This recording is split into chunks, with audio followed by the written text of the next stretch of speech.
I got a DM that said, have you ever thought about releasing to the public a coaching call, a podcast coaching call?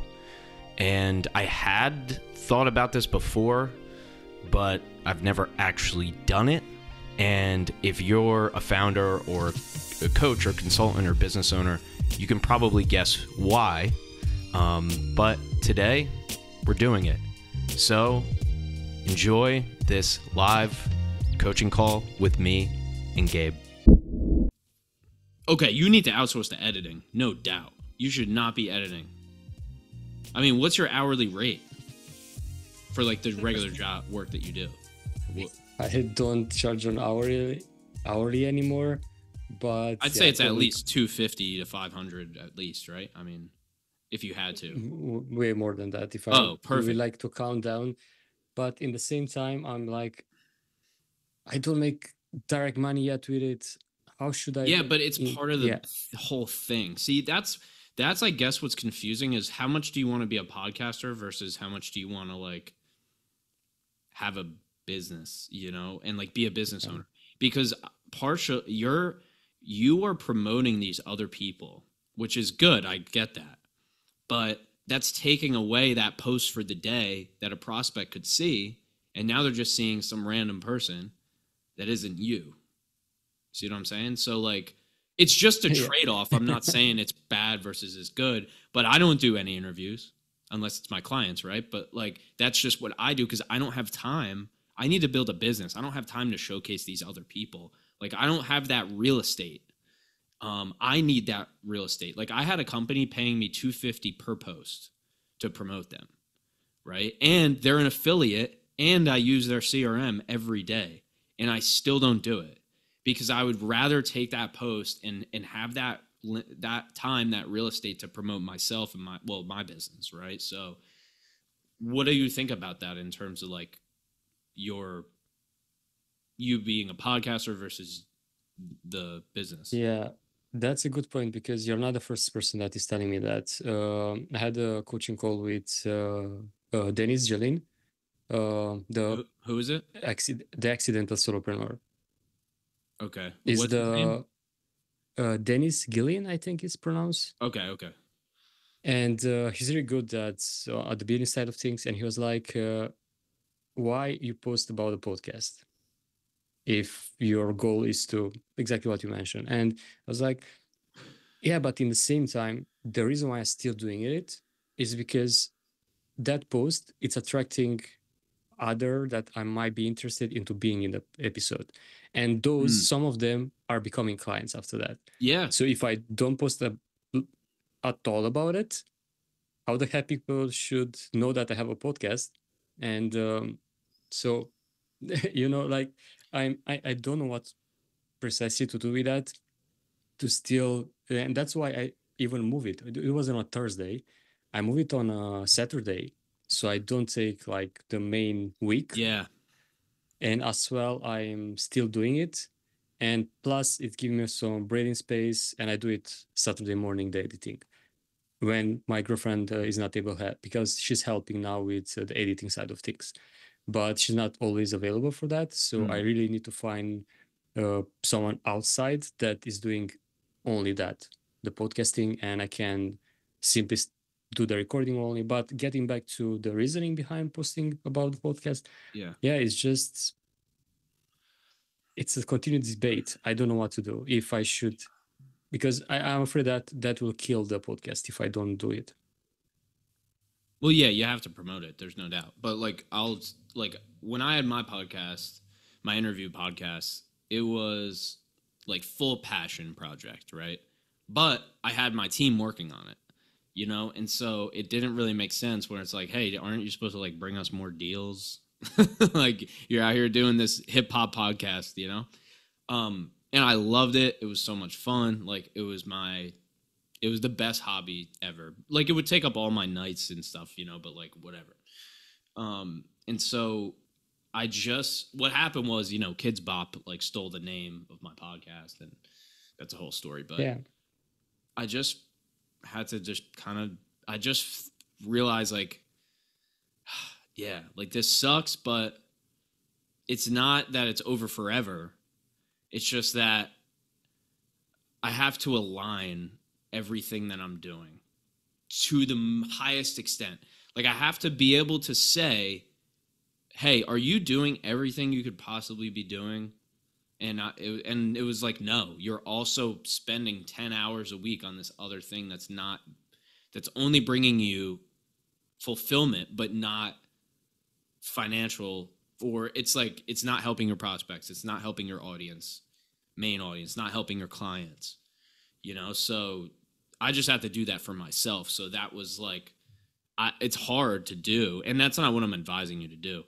I think that what I was doing is so far removed from what I do now that it would never apply at all. There's no way for it to apply. What you do is basically aligned,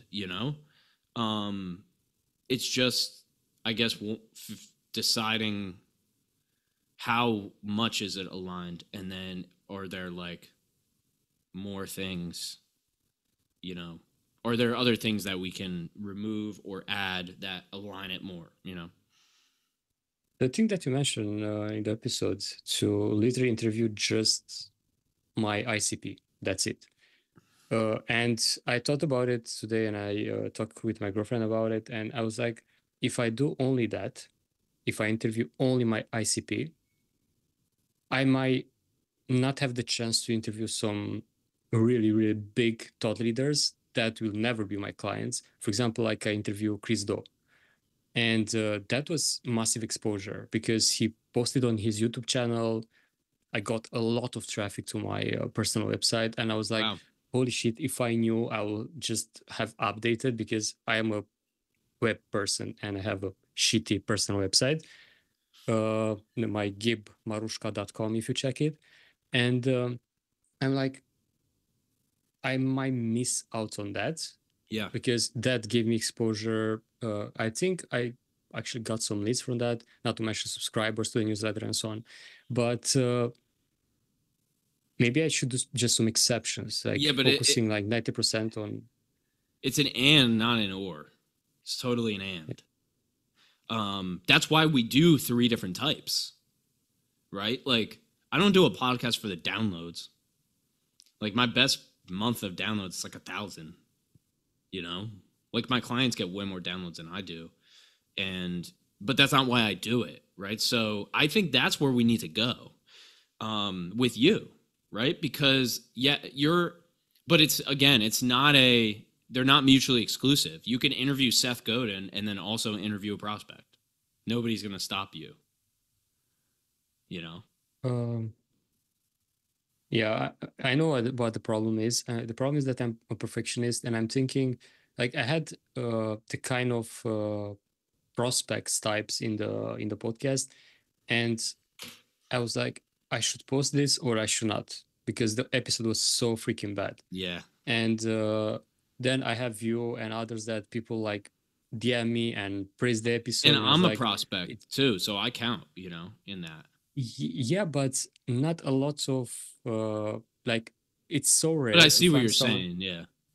But actually, now that I'm thinking, like, if I were to think about my ICP should be a good public speaker, Oh because yeah, one that's of kind the of where way. that's kind of what I'm getting at. Like the harder, I mean, wouldn't you think the easier it is for you to like find somebody or book somebody or whatever, for the most part, the not the worse it's going to be, but the more time that you take to create the episode and vet the person, the better it's going to be, right? True. So the more time you take to find that sweet spot. That's why we had our podcast that we did together. That's why we're on this call now. This isn't just like we magically come up with the answer, right? But back to that, the more time you take, not that, here's the thing. Here's my question. 4 hours editing versus 4 hours finding the perfect guest. Which one makes you more money? Definitely the searching part of finding. Which one's better for the audience? That one too, because yeah. Yeah, and I know you be... mentioned your girlfriend's going to help you and things like that, and we'll get to that part of it. But there's a sweet spot that you can find with that. But if we do a time budget analysis, you're not going to be on your deathbed like, damn, I wish I edited more. You know? Yeah, I know. And probably because I have a fear. I not sure if I told you that I test quite a lot of potential help from cheap freelancers to some that work for television shows. Like it was one guy that worked for Al Jazeera, and the output was probably he outsourced it because I do otherwise I don't understand because I was listening to the episode the shows he edited and so on, and was very experienced audio engineer, was gaming recommended and so on, and probably he just outsourced it, which is weird for the first episode, you know. And I was like, I'm editing way better than this without being an audio engineer, without having experience. And I was at the beginning back then, and so yeah, I have this fear. um, Apart from that, yeah, it's the part with the budget, because now we are kind of tight situation. The business is doing great, but you have a lot of unplanned expenses, and I'm like, should be now the best moment to outsource it or to wait? And yeah, I keep postponing like that for a while. So I'm like, what should I do? One option that I thought about until I have money to invest in audio engineer and someone that's, because another problem, sorry, I'm going back and forth, but I just remind myself that all those that I check it out, they are not doing, how you call it, when it comes to editing, they don't actually listen to the whole episode and remove like mistakes or active listening to see if someone actually, I don't know, someone literally asked a question not related to the recording, and I was like, oh shit, write it down, and I removed that. But some of these folks, they just focus on audio engineering and stuff like that, so not really on these small parts, which I assume are not that important. You probably will say. Depends. And so yeah, and plus, as I mentioned, my part, which I hope to get better and better at it, to speak more fluently without a lot of repetition, without a lot of mistakes, without a lot of, I don't know, tangents and so on. And maybe at that stage, I'll be confident to just give it away to someone to edit. Because, for example, I have written down all the steps, which I could probably easily record a loom or something and give it to a VA and to follow those steps. But still, something is holding me back. I don't know what. Do you have anybody who works for you right now? I have, but they are like web designers, developers. No, Yeah, they're that's not what in the I'm. view. That's what I'm saying. Yeah, Yeah. So how'd you find yeah. that? Hard, like years. It took years Years, to right? find them. Yeah, Yeah. I got 5 editors and same, so it's the same thing. Like hiring the audio guy or the podcast consultant or like the podcast editor, or it's the same as hiring a web. It's the same. There's no difference. It's just a different person with a different deliverable. Right. So so what I'm getting at is there's like a resistance with the podcast stuff though. Like you can hire these web people all day, right? And guess what though? You know how to pick them, right? Because you know in about 5 seconds if they're good or not on the website. But the podcast side is not your expertise. exactly. So you got really comfortable with editing yourself. So then you developed a standard that's not based in any reality other than your own standard, right? And then these audio editors are doing it their way. But it's like, but then do I have to train them on my way? But then they're going to be like, yeah, but it doesn't sound good. Because the way that they think it sounds good is from an audio engineering background, and the way that you think it sounds good is from what you've done, right? So, yeah, I mean,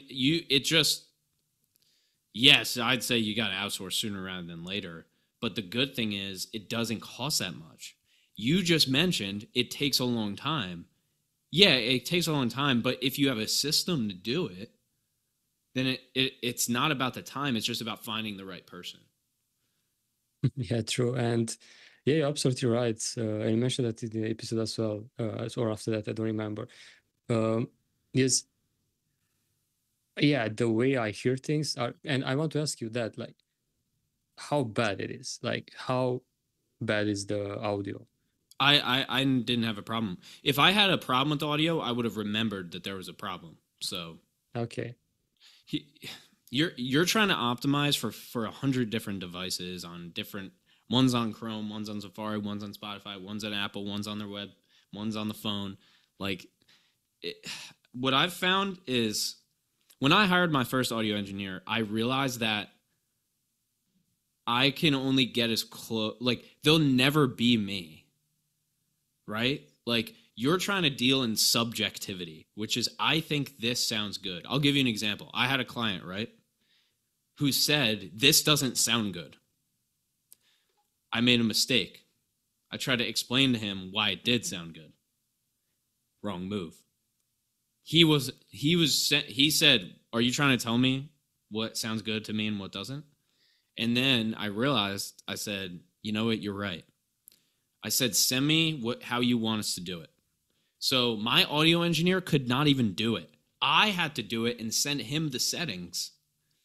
And then because the audio engineer had so much resistance to trying to making it sound how the client wanted it, which wasn't good, but it's how the client wanted it, right?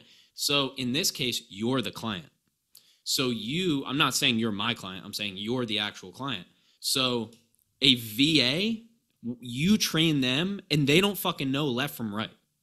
The VA doesn't listen to it and go, "Oh, yeah, this sounds good."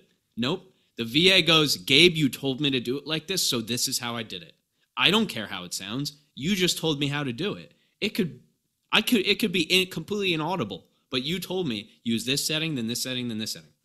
An audio engineer is going, "All right, Gabe, you wouldn't hire me if you didn't want me to do it my way. So I'm going to do it my way," which is I want it to sound like this. Because you trust me. You trust that what I'm saying, what I think is better is actually better. Right? So those are two different people that you're going to hire. But in your case, what I would look to, the question that I would answer is, do I want a VA? The VA can do everything. You give them the steps. Or do I want editors? Editors don't do it your way. They do it their way with their expertise, with their style, with their formatting, and then you guide them. The VA, you train them. The editor, you guide them. So that's two different types of people. So it depends who you want to work with. Do you want to work with an edit? You can hire an editor that does all of it. Copy, audio editing, video editing, uploading, distribution. You could find somebody like that. But again, that's basically a VA at that point, right? So yeah, I mean, it just depends what you want. Yeah, that's the thing. Like, for example, right now, I don't do advanced audio engineering. I just use Auphonic. Probably you Yep. know. Yeah. Yep. So that's what I'm using. I'm not even using the studio mode in the script because it's shit, at least from my Yeah, perspective. no, I agree with that. And so I use Auphonic, and for me sounds okay. It's not perfect. Like sometimes it's depending on the background noise of my clients, Yep. guests, it's can be bad. But if they are in a silent environment, it's perfect for me. And so the steps that I'm going through right now, the only thing that I believe a VA won't be able to do it properly will be the thumbnails and Yep. the I agree. actual title and Yeah. description. You should do that. You Yeah, you should because do anything that you're really good at and doesn't take that much time, right? Like I don't make the thumbnails anymore because it took me 5 years, but I finally found somebody who's really good and reliable. I don't edit anymore because I finally found somebody who's just as good as me, right? They're not better, they're not worse. They're just better at certain editing and worse at other editing, right? It's just that. So what I'm saying is though, like it's just a time budget thing though. Like I can take now, like I now don't have. I completely removed. I was doing the same thing as you. I was spending like 4 or 5 hours on a fucking podcast, like sitting there editing it because I had pride in it, right? But the thing is, like an editor is gonna, or a VA or whatever, they're gonna be with you for forever, for years and years and years, same as your web guys are, right? So yeah, man, like it's about finding the right person with the right personality fit. And like two of my editors speak zero English. Zero. All the podcasts are in English, all the text is in English. They can't speak it, they'll type it, but they're better than the Americans. So it's like, right? So yeah, man, it just depends what you want, but that makes sense. I mean, could you see yourself just doing, like, think about your workload of just doing the title and the thumbnail only. Yeah, it's way less. Yeah. And especially after probably a while, after they get used to because the steps that I'm concerned about is after because I will still use the script and so on. After the editing is done, after they select probably, there's another thing. Now that I walk through the steps in my head, I No, remember that this is why we do this. the trailer. So that's another thing that I probably won't outsource. But still, if I were to give you a professional opinion, it's shit, right? No, it's not shit. It's just it looks like a basic like Fiverr editor did it. That's what it looks like to me, right? So like that's what I wanted to hear. Yeah. So I mean, I get. Listen, man. I mean, mine's the same. Like, I'm good at certain things, but like, dude, I can't. I have editors who don't know how my other editors do it.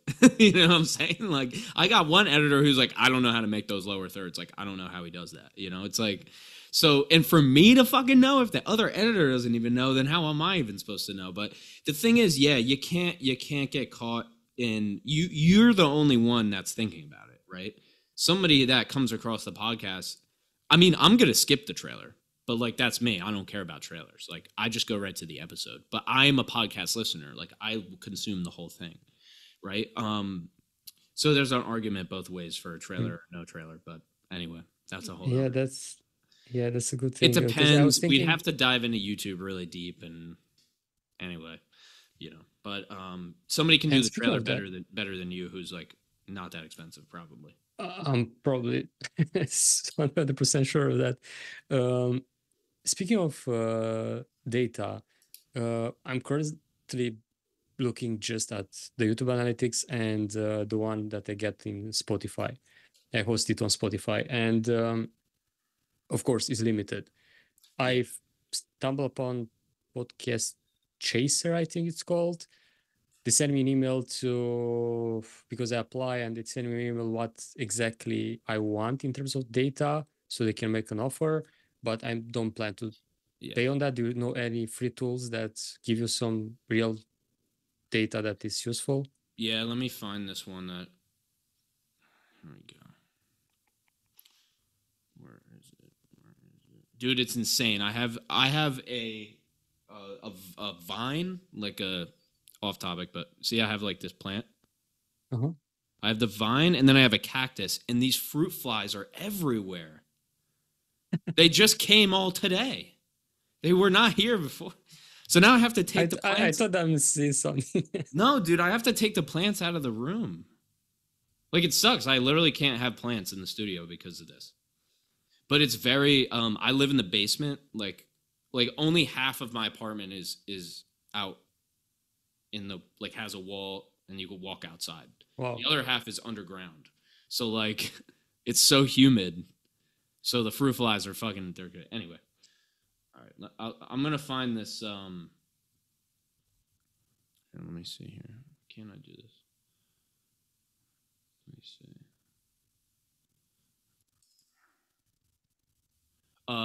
Okay, so two things.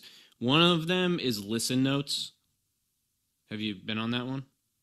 I think I heard of. Or some.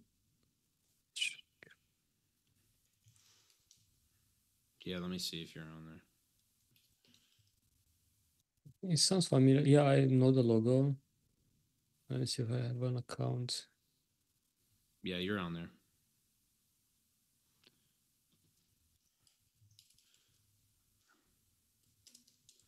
All right, I'm going to find, there's one more too.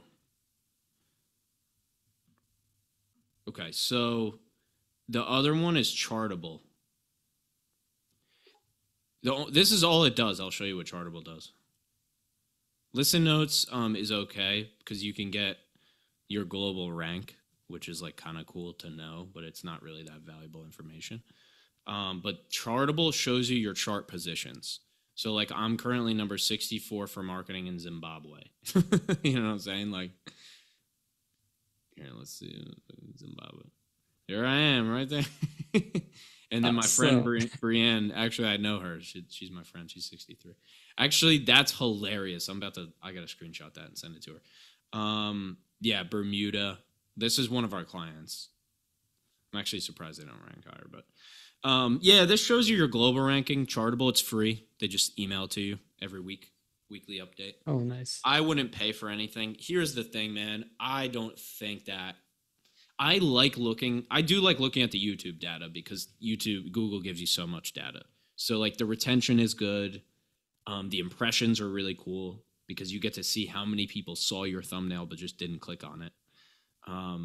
But I don't like, dude, I got my booked, like I only have one so far booked call from YouTube, but I don't know which video that he watched, but he found one of my videos and I guarantee the video has 50 views, so I just don't really lean into the data that much. Like when I do it, I have a guy who's just a YouTube like consultant, and I'll probably just hire him, but yeah, man, I don't know. There's not much data that I really pay attention to. Sounds crazy. I should probably, but yeah, but you're right. Like if I'm thinking about it, didn't help at all to know. Apart from, I think I have only 2 individuals that ask for my downloads and so on in order to be on the show. And I was like, if you want exposure, it's not the right yeah, no. That's I take podcast that to be on. Yeah, that's not you. That's a weird strategy to be like, I only want to be on shows that have this many. Like, why? Why the fuck does it even matter? But I take every interview request that I get, so that's just my rule. But because I figure I'm like quantity over, like it's just quantity and quality, Yeah, and speaking of that, that's kind of my plan, at least from probably July onwards, to be more on podcasts as a guest rather than just recording. Yeah, well, you got to think you don't have much. That's the thing with your show. Have you thought about doing solo stuff?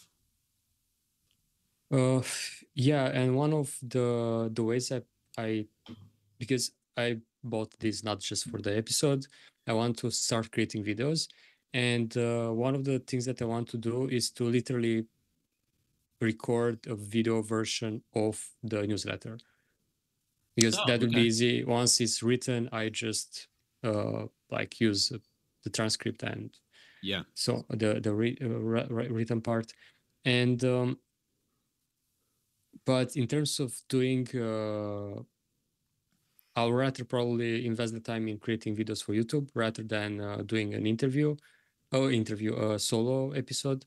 Yeah, that's what I mean. Yeah, YouTube. Yeah, because especially now with LinkedIn taking over, catching up with videos, that's my work. And of course, to be present on YouTube, where I just have the podcast and nothing on my personal channel. So yeah, that's probably, but it's not a priority right now. I have other things to focus on. So probably in terms of steps, I'll just first focus on finding help. And once I get that off my plate, probably I invest that time into actually creating solo videos rather than just posting the show. And on that note, I know you mentioned that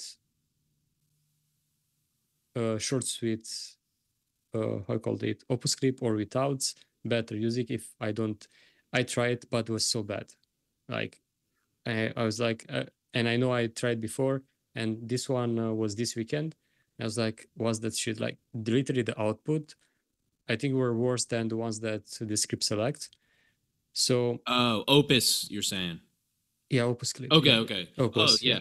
Okay.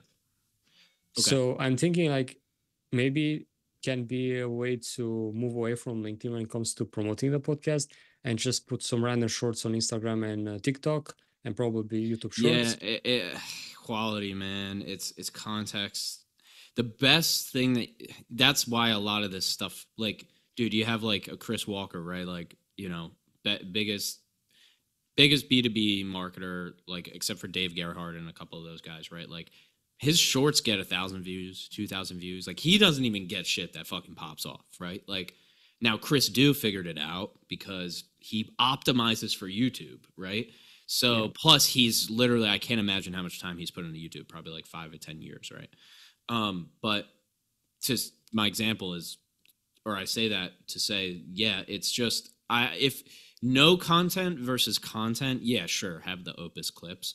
But if you want to, if you see whenever you see a clip that gets your attention, it's edited by a person, you know, and it's chosen specifically, and it's a perfect moment, and there's context, but just enough, and there's a story, but it's not too long, and it's said correctly in the right way, you know, like imagine this, imagine like making a TikTok, just making it, or trying to make a podcast clip into a TikTok. It's like 100 times harder because you can't Yeah. customize it, right? So that's why, like, it can be short form, but that's why LinkedIn short form is great, because you're not, it's not a feed. It's not like just another TikTok feed, right? Like, it's a person who already knows you probably. But yeah, Opus is okay, but yeah, better than nothing, I would say. But then that's another thing of like, now we got to get in the weeds with the clips and the short form, Yeah. you know? Yeah, So probably it's just growing on multiple another. platforms is also not going to, it's not going to work, you know? Like, just dominating one or two. I think the YouTube and LinkedIn split for you is perfect. Yeah, you're going to get a couple people on Instagram, but who on Instagram is going to find the clip, follow, then end up on the podcast? Like, I did it for years. It just, I would have I got clips with 50,000 views, 100,000 views. They did not convert to followers. They did not convert to listeners. I'm not saying it can't happen, but the only people I know who built podcasts on short form are people who only focused on short form to build their podcast. Only. You know, Yeah. like, they didn't really worry about SEO that much. They didn't really work. They weren't on LinkedIn. They were just doing TikToks and YouTube shorts, and that was it, you know?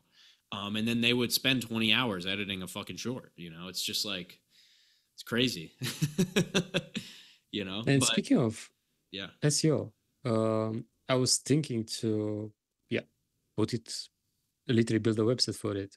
And I'm like, does it actually make sense, especially in the age that we're living in, which the search should be focused on AI content and such?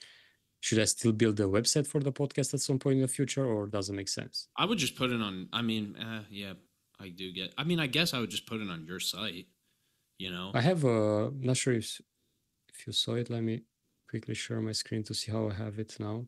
This is what I have now. Literally, I just update this only every week with the latest episode. And after that, I have some featured episode with Chris Do and some Yeah. others, Yep. which I want to, because for example, for this one, I don't have yet the video version. I have it Mm. recorded, but I start publishing the video version this year. So 50 episodes, I don't have a video. Oh, okay. Okay. Uh, No, I get it. and here I put all the podcast station that I know about. Probably Nah, I'm on more nobody's, than this, but I don't even know who's listening on those other ones. and oh, here I wanted to ask you if you know a better way to embed all the episodes, because annoyingly enough, Spotify doesn't allow that. And I found this, which mm, is from Castbox, but it's kind of, yeah, I don't know. I don't really like it.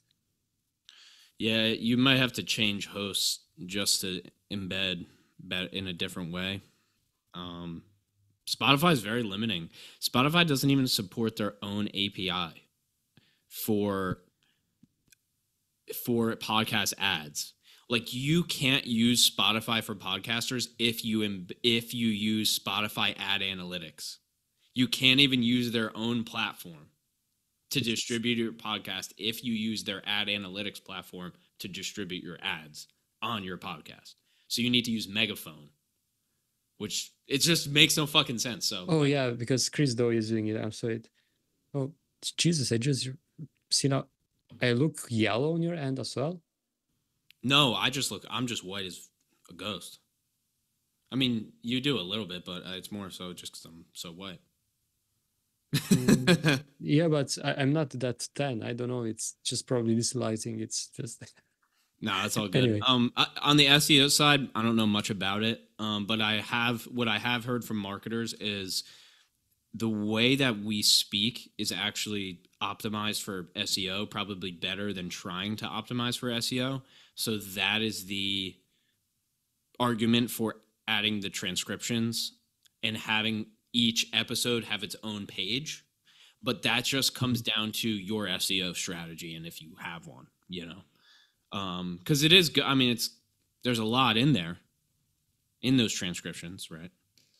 But yeah, that's what was one of the reason why I asked, because I'm thinking like if I just put, because I have the website, I just need to create another, how you call it, CMS in there, and will be enough for the podcast. And I just copy the transcript and the same copy that I use on Spotify and all the other stuff. So I don't need to create new content for it. mhm. I just have to build the functionality and copy paste. But in the same time, I want to make sure if that still makes sense today, because I won't spend time optimizing for SEO. I won't spend time investing any energy on that. Yeah. So yeah, I'm not sure. There is a tool. Oh man, I gotta find it. It helps you embed your videos and it optimizes like the metadata in the video automatically for you for SEO. But I forget what it's called. I have to find it.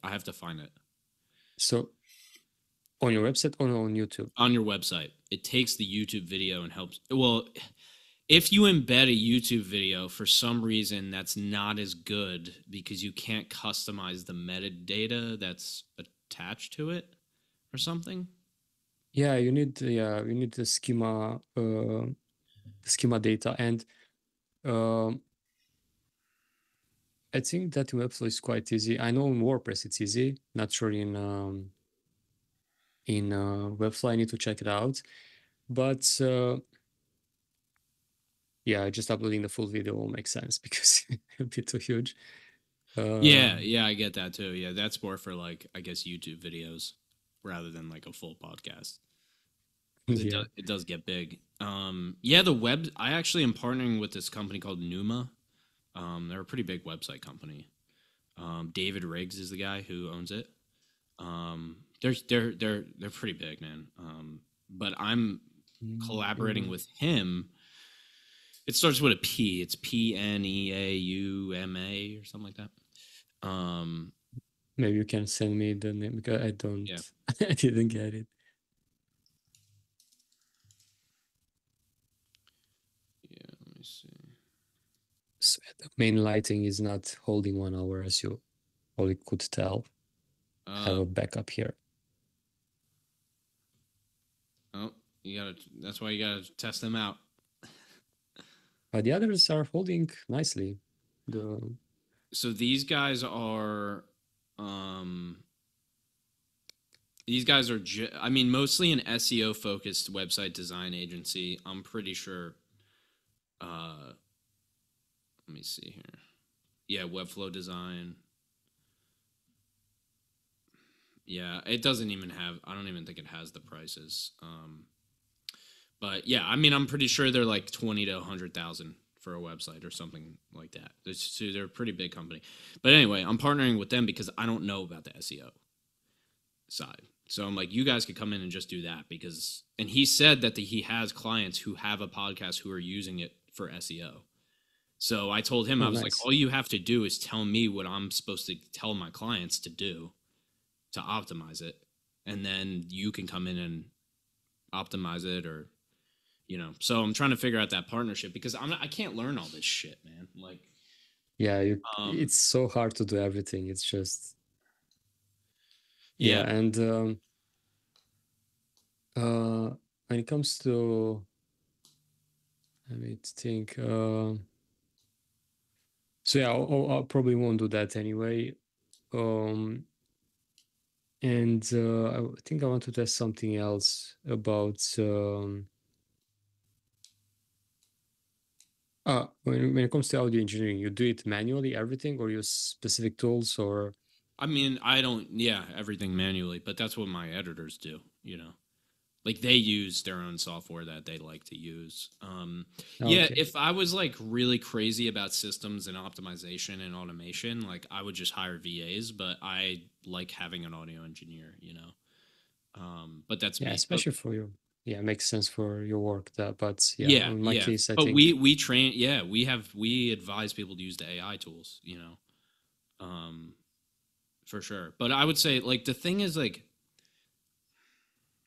yeah, I don't know what's going to stop you, like where the bottleneck is in the hiring. Like if you need help with that, I can help, you know, because I just have a system to hire people off Upwork that we use. Like it's just the way that we do it. Like we sample all of them, then I listen to all the samples, you know, at least for the audio side.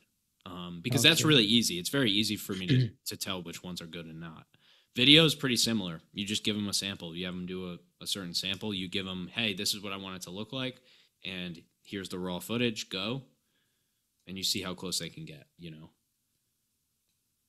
Yeah, that's what I was thinking. I tried that approach, and yeah, didn't work out. And I was like, I'm losing too much time because I give them like 3 days to come up with the outputs, and of course I pay every single time for it. So I didn't do it. I didn't put them to do for free. I was like, I'm just throwing money here, and yeah, probably I just need to find What a I way do is I'll to get as filter many of, them. yeah, well, I'll get as many of them as I can. So if I can get 50 or 100, I put that in the post and I say, you will be vetted against everybody who applies for this. And no paid, free. Fuck the paid. That they're not going to do better because it's paid. So if you don't want to do it because it's free, then don't do it. There's going to be 50 people who would do it for free anyway. So, and it's only like a 1 to 3 minute thing. How long is it going to take? So then you get to find the people who actually put the time in for free, and those are the people that you want anyway, right? Yeah, good point. Also, I'm not hiring one person. I'll hire five. Like I'm not going to onboard five, but I'll start sending. I'll have, say for me it'll be a client episode, or you know, in this case my episode now, and I'll hire all five of them, contract them on Upwork, and send them the first episode, and then I'll do that, and that'll be, or maybe I'll send them like all different episodes, you know, but I'll just get a feel for how quick do they respond. I'll hit them with random revisions that are like weird, like, hey, can you put this in there? Like it just, you know, so like I have these ways to like kind of test these people, and then you just don't know. But I'll also get them on a call that will test their English. So like I'll pick the first five, have those top five do full episodes, and out of those top five I might interview three. Two of them will be like, I don't even speak English.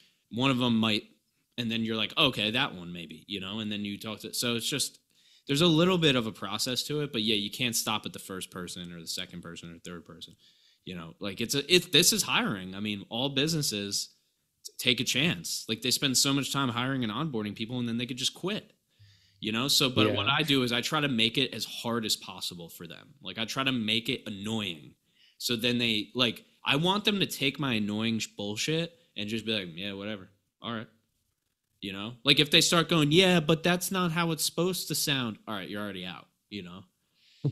So you kind of got to be a yeah, hard ass, man. You kind of do. I mean, and maybe I'm being an asshole, but like that's what I would want if I was an editor. I wouldn't want a company who is like, I'm looking for somebody to stand out here. It doesn't take much to stand out, you know. yeah, that's true. You And can't that's what I stop love on the about first, you know, first time. yeah, that's what I love about you Americans, that you're so direct and you want to achieve your goal. That's it. And I, from a culture's perspective, you are a bit different, and that's Yeah, why I yeah. didn't go that route. And I was like, that make perfect sense because otherwise, I will just spin my wheels and I won't get to find the right Yeah, I mean, you got individual. to think about it. Yeah, you are the boss. Like that's the thing. Like the you got to think from their perspective, right? they are applying for so many things each day. Anything they get is like a godsend. Like, oh my God, I got something. And imagine you are the best person in the world to work for. You do a podcast every fucking week. Imagine how many people they work with that they start, they stop, they send them too much, they send them nothing, they contract them and then never hit them up again. Like, that's 99% of people. So I also look at it from that perspective. Like, this is like gold to somebody, and it would be to me because I used to be in that position, like I used to be like, I couldn't compete with like some of these people from other countries sometimes. Like, they just don't sleep. Yeah, and they're so cheap sometimes. And speaking of that, do you know the market prices roughly for, let's say, for a full podcast editing? There's no market price. Could be $10, could be $100. You get to pick. Like, you get to pick which caliber of person you want. I'll say this, for $250 US a month, I think you can get half decent. Like, it depends. You can spend 20 hours finding the best $20 person, or you can spend 30 minutes finding the best $50 person. It depends how much time to budget analysis you want to put into it. No, there's no market price. If somebody tries to tell you there is, they're wrong, because Fiverr and Upwork, there's no nobody's doing the taxes right. Nobody knows anything. They're just like free balling, And so no, but I'll say this, like, how much do I spend on my podcast? I spend about $100 or $100 to $200 an episode. That's it. But I have these people in house, obviously, and I took all the time to vet them and everything we talked about. But I still don't spend that much. Yeah, true. And man, this was eye-opening because I really want to, for a long time, to do this. And finally, you give me literally the courage to do so, because I cannot wait anymore. Well, let me know if you need help with it. Happy to help as well.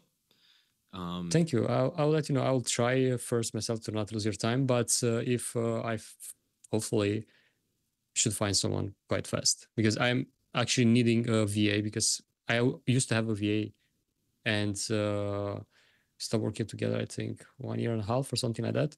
And since then, I didn't get the chance to find another one. So I'll need for other things as well. So probably I would just go on the VA side of things without audio engineering. Start with there, and then you can add specialists later. But probably just add a specialist to create the teasers and stuff.